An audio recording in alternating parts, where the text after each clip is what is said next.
Je m'appelle Birgil et je vais vous montrer comment sortir vivant de l'endroit le plus dangereux de la planète. Je vais devoir relever de nombreux défis dans un environnement où mon espérance de vie ne dépasse pas quelques heures si je n'ai pas les bonnes techniques de survie. Je n'emporte avec moi que mon caméraman et quelques outils de survie. Je viens d'être parachuté au plein cœur de la forêt saint-genoise. Mon parachute s'est emmêlé dans les arbres. Je vais devoir couper la liane ou du moins me dépêtrer de cette corde qui me lacère les bras. Il y a en dessous de moi une hauteur d'environ, à sa tour, d'environ une bonne dizaine de mètres. Je vais devoir sauter.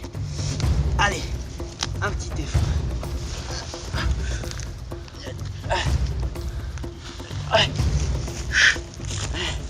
Je vais me balancer pour essayer de m'accrocher à l'arbre. Ce truc me lacère le cou. Allez, 1, 2, 3.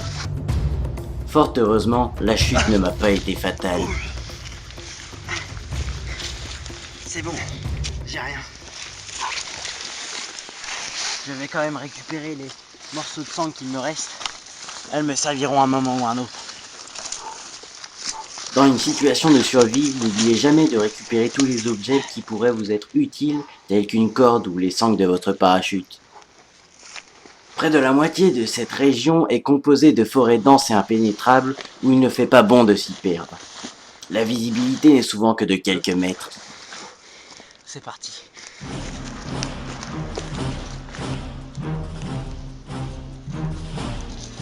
Mon objectif est de me frayer un chemin dans cette jungle épaisse pour retrouver la civilisation.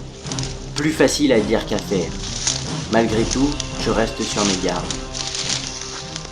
Ça fait maintenant 2 heures que je marche sans trouver quelconque nourriture ou quelconque trace d'eau. Qu'est-ce que j'entends? Le coulis d'une rivière. Elle ne doit pas être longue.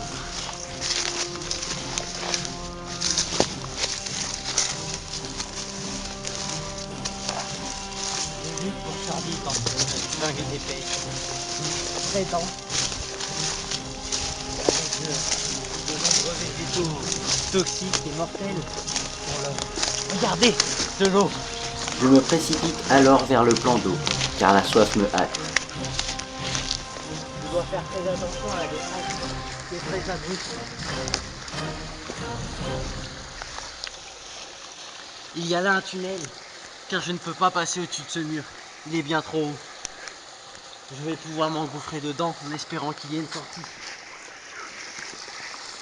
Ces anciens tunnels désaffectés sont fréquents dans la région, suite à leur utilisation par les premiers colons qui les utilisaient afin de transporter l'or issu de la roche volcanique. Ce tunnel est très serré, j'ai du mal à avancer.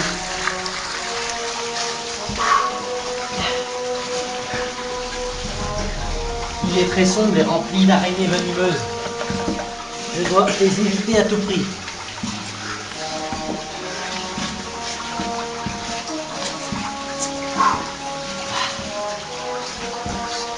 Ce tunnel est long et froid. J'ai du mal à avancer. Mais je vois de la lumière. Un moral à toute épreuve est obligatoire pour faire face à ce genre de situation extrême. J'ai du mal à sortir. Je dois lutter. Me voilà enfin sorti. Je pense que je ferai de cet endroit une cachette pour la nuit pour éviter les animaux féroces, les prédateurs.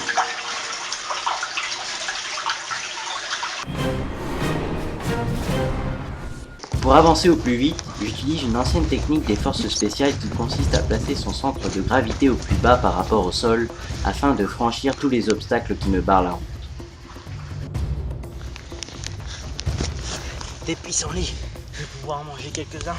Les pissenlits, capitules généralement à fleurons ligulés, contiennent beaucoup de protéines. Ça fait du bien. Après ce court moment de répit, me voilà de nouveau dans cette forêt inhospitalière.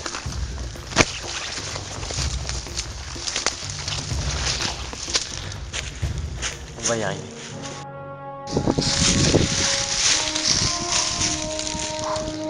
J'arrive dans une zone marécageux, très abrupt. Je vais descendre, passe-moi la caméra. Il va falloir que j'évite tous les pièges de la nature. Hop. Attention, ça glisse.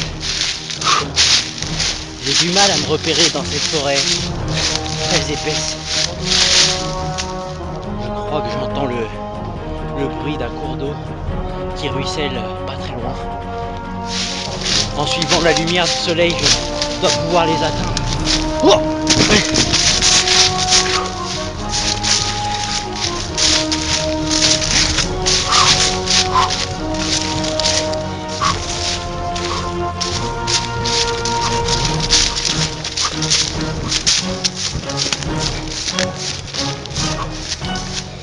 J'ai trouvé le cours d'eau.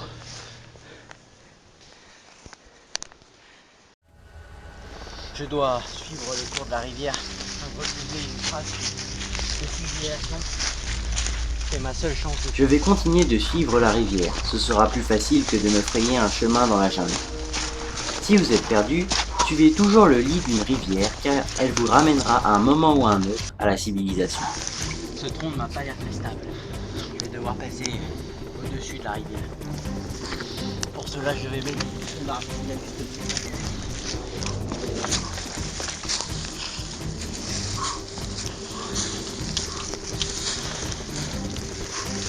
Faites attention à la terre friable et aux appuis précaires qui pourraient vous être préjudiciables.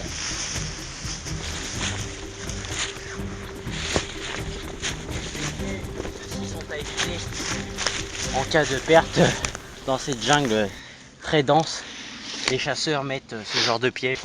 En effet, de nombreux randonneurs se font surprendre par ce genre de guet-apens pernicieux qui ne pourront que vous affaiblir dans cette situation déjà critique. J'utilise la technique dite du saut carpé afin d'avoir un meilleur coefficient de pénétration dans l'air. Faites attention à ne pas trop négliger la réception. Le claquage n'est jamais très loin. Une charolaise des prés. Je vais pouvoir la chasser.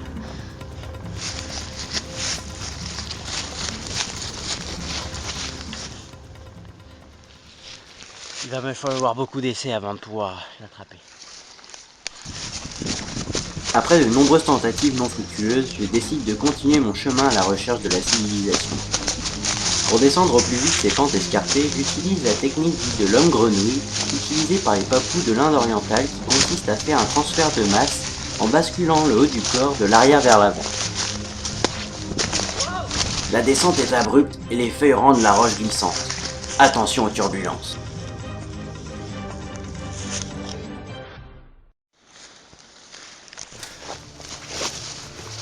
Un nouvel obstacle me barre la route. Je dois traverser la rivière pour continuer mon chemin.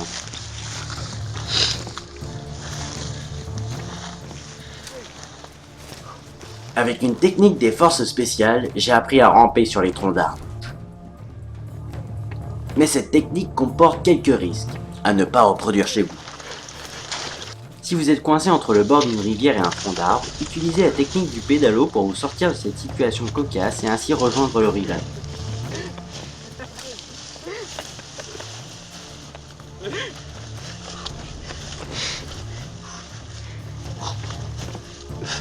Maintenant, mon seul objectif est de suivre le cours d'eau.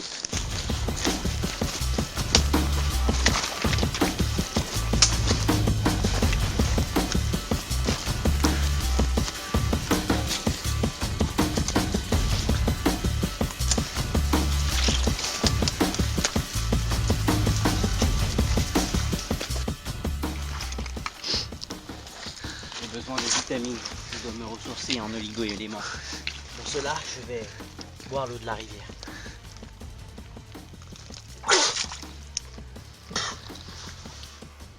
Elle est dégueulasse. Même si l'eau est imbuvable, n'oubliez jamais de vous hydrater. L'eau est votre seul ami. Viens, je vais t'aider, passe-moi la caméra.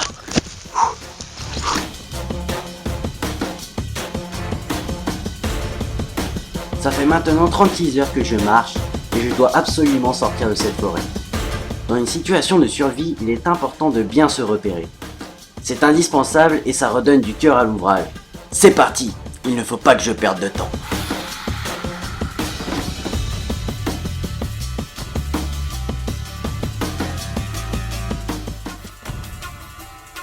Jusqu'au début du XXe siècle, il n'existait aucune carte de la région. S'y perdre était monnaie courante.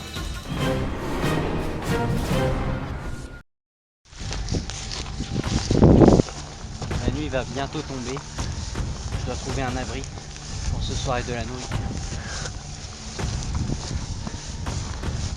J'ai les jambes pesantes parce que ça fait bientôt 38 heures que je marche, que je n'ai toujours pas trouvé la bonne direction.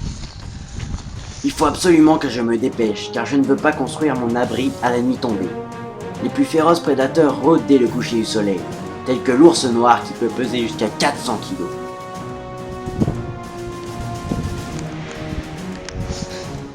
Je suis à l'abri du froid ici. Vous allez quand même regarder le sens du vent. C'est par là-bas que je dois aller. Dans l'épaisse forêt, il ne faut jamais baisser sa garde. Les ours noirs sont actifs à cette époque de l'année et se nourrissent des jeunes veaux qui gambadent dans les prés. Mais ce sont des chasseurs qui sont à la recherche de proies toujours plus juteuses.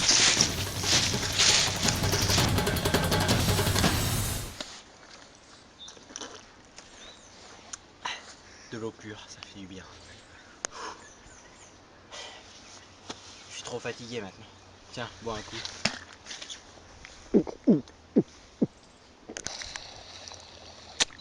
Ah, thank you, beer.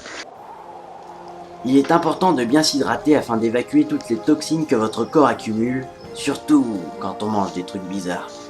Bref, ce moment de répit permet de me ressourcer mentalement. Faut que je trouve un endroit où passer la nuit. Le soleil est en train de se coucher. Oui, regardez par là. Un trou qui pourrait m'abriter du vent la nuit, du vent glacial. Je vais pouvoir y faire un feu.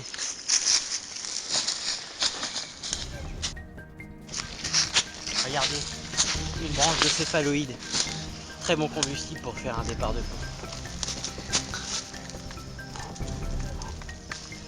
N'oubliez pas de toujours bien aiguiser votre couteau.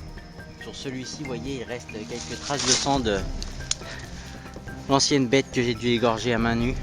Seul ce couteau m'a aidé. Il est indispensable pour la survie. Je vais utiliser la technique ancestrale du roulé de bâton. Elle marche très bien, mais il faut être patient. Mon plan consiste à faire un feu en utilisant une méthode qui existe depuis que l'homme fait du feu, celle de la friction.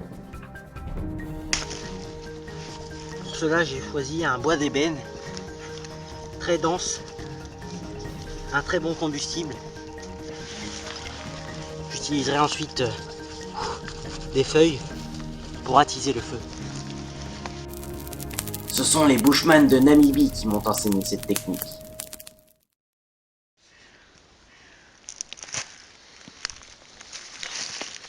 Je me suis recouvert de feuilles afin de me camoufler pour que les prédateurs de la nuit ne puissent sentir mon odeur, puisqu'elle est maintenant très forte, car ça fait 2 jours que je marche dans la forêt. Il faut que je dorme maintenant.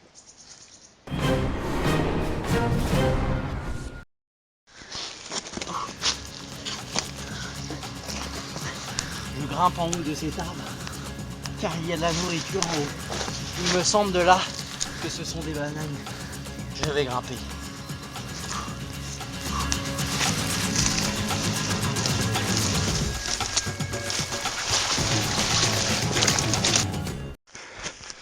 Regardez, les maisons là-bas. Je vais enfin pouvoir rentrer chez moi.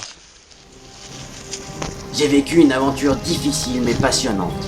J'ai réussi à en sortir vivant, et avec quelques techniques de survie, un moral d'acier et un peu de chance, j'aurais appris une chose. On ne se moque pas de la forêt saint-genoise.